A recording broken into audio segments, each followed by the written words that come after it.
Alors, on a écouté les propos de Boualem Sansal hier sur France 2 devant Laurent Delahousse ce matin sur France Inter.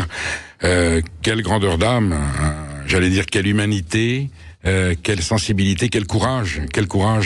Il prend du recul, il raconte sa captivité, ses angoisses, ses craintes. La prison, c'est pas drôle, qu'il a été soigné. Donc il parle doctement et Franz-Olivier Gisbert disait hier sur une autre émission, c'est un saint. Alors bon, je ne sais pas si c'est un saint, mais en tout cas il nous a révélé qu'il y avait une immense, il présentait une immense dignité dans l'épreuve qu'il a subie. Et pourtant, à un moment donné. Vous ne considérez pas qu'il a été un obstacle à l'époque où il était ministre de l'Intérieur à votre libération?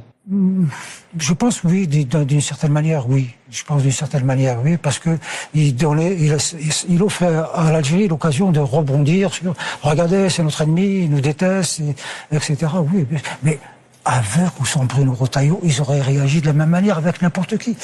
Voilà, Boualem Sansal parle de Bruno Retailleau qui, effectivement, pendant sa captivité, a géré un moment de tension très violent, avec l'Algérie, sur les OQTF, sur les ressortissants algériens qui ne doivent pas rester en France, sur la reconsidération, la renégociation du traité de décembre 1968, le ministre de l'Intérieur n'a fait que son devoir de ministre républicain pour assurer, j'allais dire, les intérêts de la France et dire au gouvernement algérien qu'il y a des situations qui étaient intenables.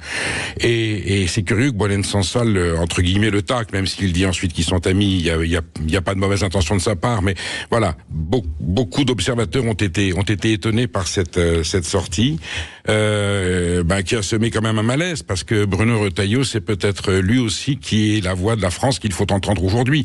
Et peut-être que c'est la fermeté de Bruno Retailleau qui indique qu'un jour, peut-être, les gouvernements français feront preuve de fermeté, de courage et de dignité envers le gouvernement algérien qui ne remplit pas ses responsabilités.